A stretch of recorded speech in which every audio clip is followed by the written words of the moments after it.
Okay, so this thing that happened to me, it was about a year ago, right after I graduated high school, and honestly, it's been bugging the crap out of me ever since, you know? Like, I keep thinking about it during random moments, especially when I'm stressed out, and I figured maybe talking about it out loud to someone would help me process it or something. Wait, let me back up a second. I am Liam, by the way, just turned 19 now, living with my parents in this suburban spot in New Jersey. Nothing fancy, just a regular house in a quiet neighborhood. We've got a mix of Indian stuff around from my family's side, like my mom's always burning incense for prayers, but no smoking, ever. My parents are super strict about that, especially after what happened to my uncle Rajesh. He was my dad's brother, lived with us for a bit before he passed, and yeah, he died from lung cancer, the kind that sneaks up on you after years of chain smoking those nasty Marlboro Reds. God, I miss him. He was the fun uncle, always telling stories from back in India, playing old Bollywood tunes on his crappy radio. But man, towards the end, he was all about warning me off cigarettes. He'd grab my arm, cough like hell, and say, "Liam, kid, don't be an idiot like me. Smoke gets in your eyes, ruins everything," quoting that old song he loved. You know, the Platters one. Anyway, it's been a year since he went, and I thought I was dealing with it okay. But then these weird coincidences started popping up, and they all tied back to him in this creepy way that still gives me chills.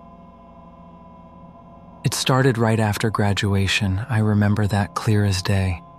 I was 18, fresh out of high school, no real plan yet. College apps were stressing me out. Job hunts were a bust, and my parents were on my case about figuring it out.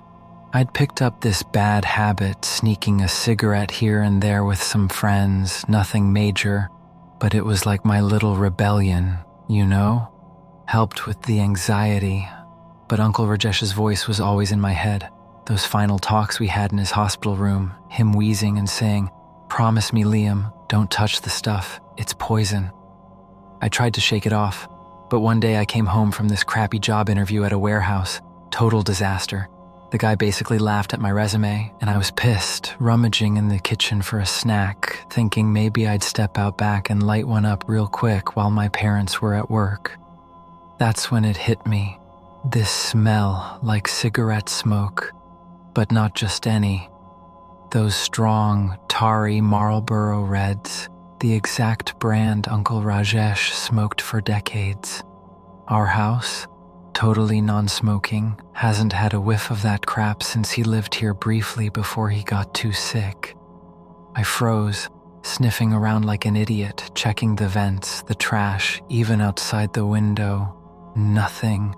It was just there, hanging in the air, thick enough to make my eyes water a bit, and then poof, gone in like 30 seconds. I laughed it off, told myself it was my imagination, maybe some neighbor grilling or whatever, but deep down it felt off, like a reminder or something. You might think I'm overthinking it, but listen, it happened right when I was tempted, like the universe or Uncle Rajesh was saying nope. A couple days later, it got weirder. I was in the hallway upstairs, heading to my room after arguing with my dad about college choices. He's all about engineering, like every Indian dad, you know. And I was fuming, digging in my pocket for that hidden pack I'd stashed. Boom, same smell again, that distinct Marlboro stink, wafting up from nowhere. This time it was stronger, like someone had just exhaled right next to me, and I swear I felt a little chill on my neck, but nah, probably just a draft from the AC. I stopped dead, heart pounding a bit, and yelled out to my mom downstairs, "Hey, you smell that? Like smoke?" She shouts back, "What? No, Liam, are you smoking in here? You know better." Of course not. I wasn't, but it made me paranoid. I tried to rationalize it. Maybe it's grief, right? Like, I've read online about how loss can mess with your senses, make you hallucinate smells from memories. Uncle Rajesh used to sit in that hallway chair, puffing away before my parents banned it indoors, telling me stories about his youth in Mumbai, how he started smoking to fit in at work, but he'd always end with, "Biggest mistake, beta, don't let it hook you." So yeah, I brushed it off again, but it lingered in my mind, especially 'cause it only hit when I was stressed and thinking about lighting up. Coincidence? Maybe.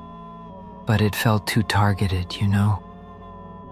Things kinda simmered for a week or so after that, and I was starting to think it was all in my head. I mean, I'm not some superstitious guy. My family's Hindu. We do pujas and all. But ghosts? Nah, that's movie stuff. But then the stress ramped up again.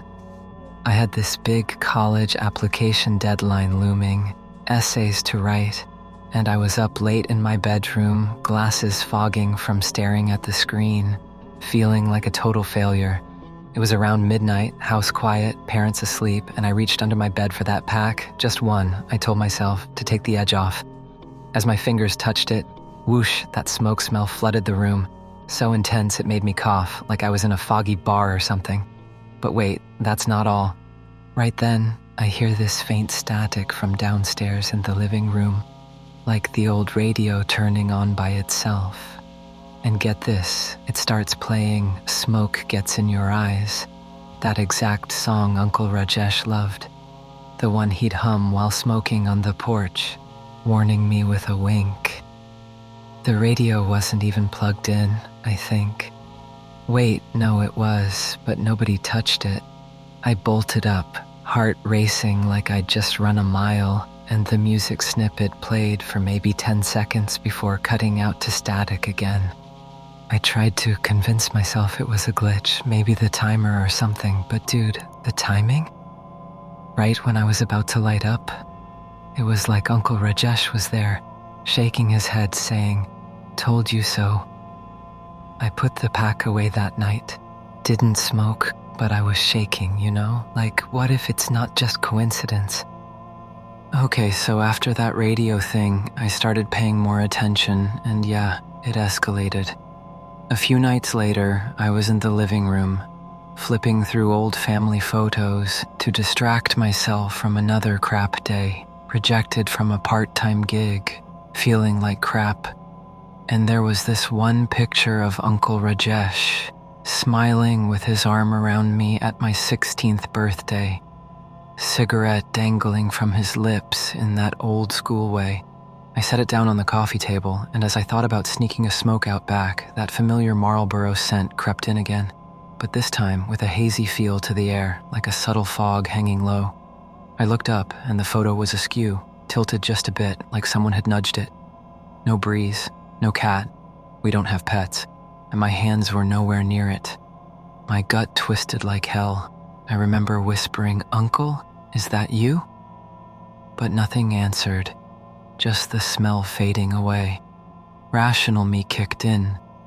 Maybe I bumped it without noticing, or it's the house settling, old foundations and all in this Jersey suburb. But it mirrored those tempted moments perfectly, and I couldn't shake the dread. Like I was being watched, judged even. I talked to my cousin about it over text, and he laughed, said, "You're just missing him, bro. Grief does weird shit." Yeah, maybe, but it felt too real, too pointed at my stupid temptation. This went on for weeks, these little signals piling up, always when stress hit and I reached for the pack. I'd smell the smoke in the car once, driving home from a failed interview, radio flickering to that song for a split second, static. Then, "Fools rush in where angels fear to tread," the lyrics hitting like a punch. Or in the bathroom, staring at myself in the mirror with glasses off, thinking about Uncle Rajesh's sunken eyes at the end, and bam, the scent fills the space. Each time I try to explain it away, wind carrying neighbors' smoke, my brain playing tricks from all the secondhand stories of his habit. But you know what? It was working. I was smoking less, hesitating more, like his warnings were echoing from beyond or whatever. Still, the unease built, this lingering feeling of not being alone, especially at night when the house creaked and I'd swear I heard faint coughing. But nah, probably just pipes. Wait, let me tangent here. Uncle Rajesh wasn't just some smoker. He quit cold turkey when diagnosed, spent his last months begging family to learn from him, especially me. 'Cause I was the youngest nephew, the one he saw himself in. He'd say, "Liam, with your glasses and that smart head, don't cloud it with smoke."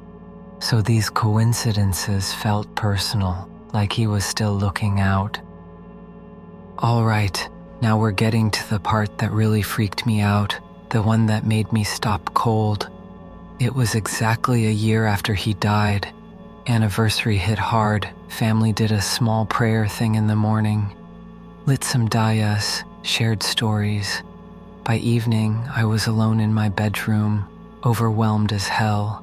College rejection email came in, parents nagging about what next, and I just snapped.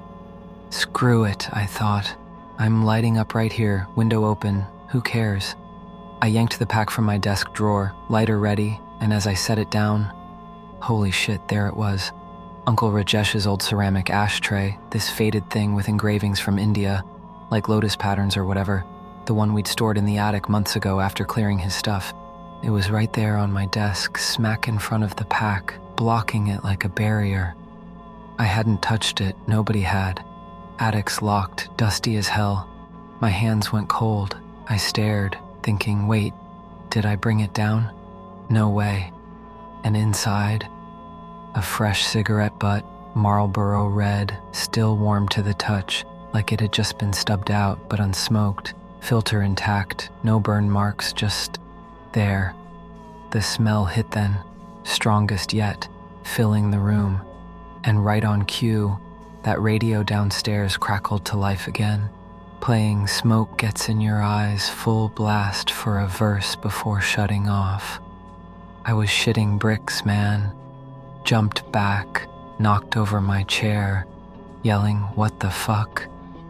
Tried to rationalize. Maybe my mom put it there as a reminder, but no, she was out shopping, and the butt, fresh, warm, impossible. I ran downstairs, grabbed my dad when he got home, dragged him up. Look at this. He went pale, confirmed it was Uncle Rajesh's tray, the one he'd use while pleading with us to quit, said he'd packed it away himself. Mom too. Later, she remembered him engraving it back in the day, a gift from India, and how he'd stub out his last cigarette in it before quitting. They didn't have explanations, just said maybe it's a sign, a blessing or something. Me? It gave me closure, like he was finally getting through, making me promise for real. No more smoking. Tossed the pack that night. But the dread lingers, you know? Like, is he still watching? That warm butt, the moved tray. It feels like he's around, signaling from beyond, and sometimes I smell it faintly, even now, when life's tough. I wonder if others get these smoky warnings, or if it's just me. Either way, it scares the hell out of me. But I'm grateful too.